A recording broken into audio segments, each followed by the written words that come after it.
The leader of the One Nation Party, Pauline Hanson, looks set to return to federal politics as a senator. Yeah, now changes to the voting system will mean that Pauline is in with a big chance of winning election. And Pauline Hanson joins us now live from Launceston in Tasmania. Good morning to you, Pauline. Good morning. Hello. Now, hi, Carl. Nice Hi, to see you.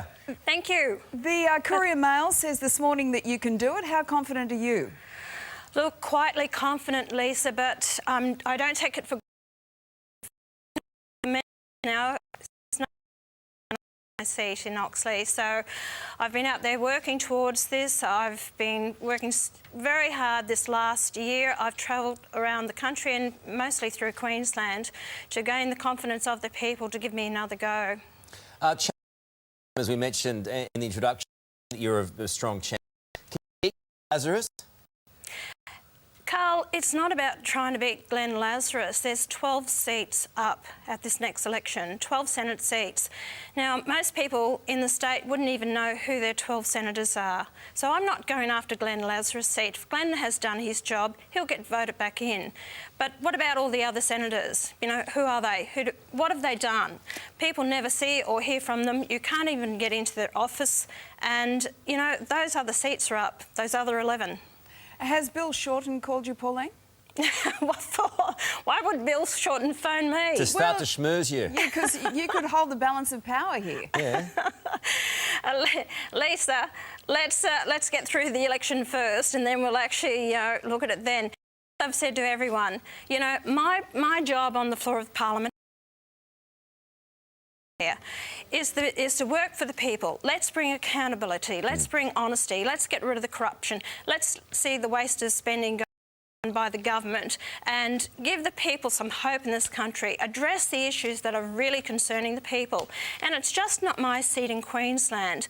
We have got such an opportunity under Pauline Hanson's One Nation to win Senate seats in New South Wales, Victoria, South Australia, Western Australia and Tasmania. Wow. How many seats can you win?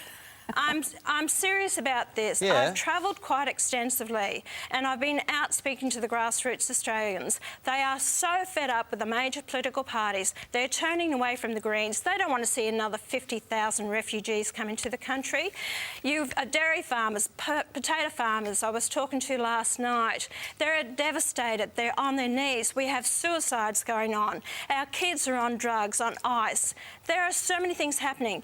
They don't believe the political parties have listened to them. They've taken them for granted too long. Okay. They want someone on the floor who's going to represent them and bring some common sense back into our parliament. How many seats, just realistically here, how many seats besides the one that you'll win in Queensland can you win?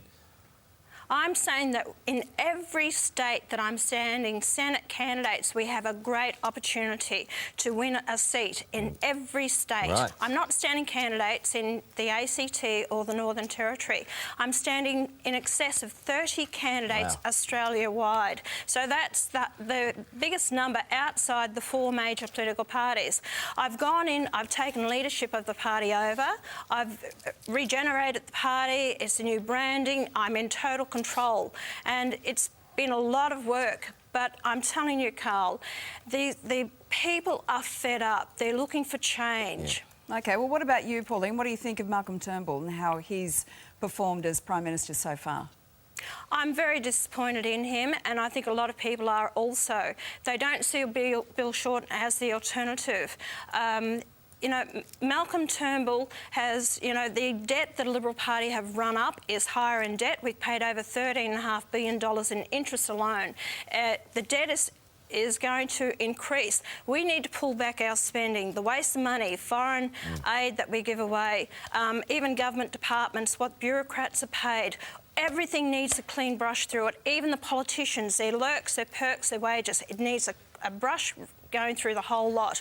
People have been told to pull in their belts, but the government has to show this by leadership and do it themselves. Stop the waste. OK. And now, there's one question I want to ask you. So, just imagine this.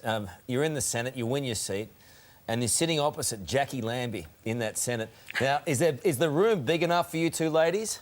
Oh, come on, Carl. What a question to ask, you know. As I've said, My main aim, why I have always fought to get back on the floor of Parliament, is to represent the people. Yeah. And Australian But will you values get on and with cultures. Jackie, though? I will work with anyone, Carl. Okay. I've got no problem with the Jackie Lambie at all. Have you met Jackie, Pauline? Yes, I have. And how do you get on? Fine. Yeah? I met her when she was Senator-elect, before she took up the position. Jackie's done a good job. She's spoken up on behalf of a lot of the people. I'll work with anyone. I have no problems about that whatsoever. Although Nick Xenophon said he won't work with me, probably because Nick sides with the Greens about 75% of the time. But I'll work with anyone, whether it be the Liberal, the Labor, the Nationals or the Greens, Jackie Lambie, Glenn Lazarus, Nick Xenophon, as long as it's right for the people. Okay. Now, listen, you ain't boring, so best of luck with your pursuit of that seat. Thank you. And will you hang up your gloves if you don't win this time?